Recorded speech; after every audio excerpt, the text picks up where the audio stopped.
हवामान खात्याने पालघर जिल्ह्यासाठी शनिवारी 4 जुलैला रेड अलर्ट जारी केल्यानंतर जिल्हाभर मुसळधार पावसाने जोरदार हजेरी लावली आहे। संततधार पाऊस आणि वादळी वाऱ्यामुळे अनेक ठिकाणी जनजीवन विस्कळीत झाले असून खबरदारीचा उपाय म्हणून जिल्ह्यातील शाळा व महाविद्यालयांना सुट्टी जाहीर करण्यात आली आहे। दरम्यान पालघर मनोर राज्य मार्गावरील मनोर जवळील वाघोबा घाटात मोठे झाड रस्त्याच्या मधोमध कोसळल्याने वाहतूक पूर्णपणे ठप्प झाली। झाडामुळे रस्त्याच्या दोन्ही बाजूंना वाहनांच्या लांबच लांब रांगा लागल्या असून प्रवाशांना मोठा मनस्ताप सहन करावा लागत आहे। याच परिसरात दगड दरड रस्त्यावर कोसळत असल्याने प्रवास अधिक धोकादायक बनला आहे। घटनेची काही व्हिडिओ समोर आले असून त्यामध्ये काही दुचाकीस्वार जीवाची पर्वा न करता मोटरसायकल उचलून झाडाच्या दुसऱ्या बाजूने जात असल्याचे दिसत आहे। मात्र अशा प्रकारे जीव धोक्यात घालून प्रवास करू नये असे प्रशासनाने स्पष्ट केले आहे। घटनेची माहिती मिळताच महसूल विभाग, सार्वजनिक बांधकाम विभाग, पोलीस आणि आपत्ती व्यवस्थापन पथके घटनास्थळी दाखल झाली।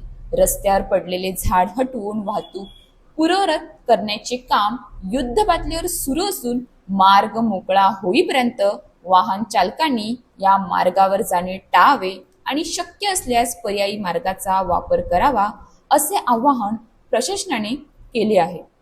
हवामान खात्याने पुढील काही तास पालघर जिल्ह्यात मुसळधार ते अतिमुसळधार पावसाचा इशारा दिला आहे।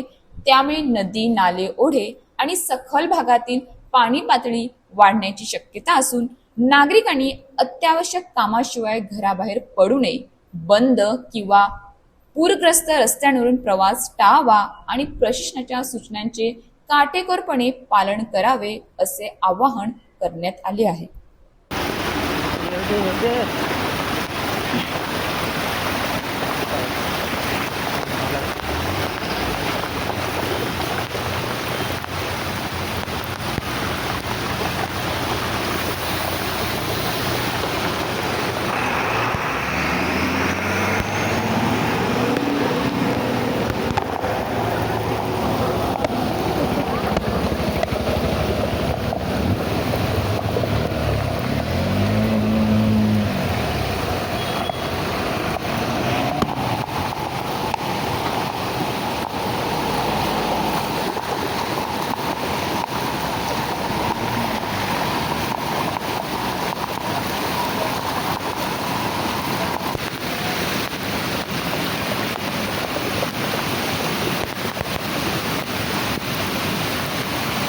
अशाच ताज्या बातम्यांसाठी आमच्या न्यूज पोलीस रिपोर्टर चॅनलला लगेच सबस्क्राईब करा आणि बेल आयकॉन दाबायला विसरू नका।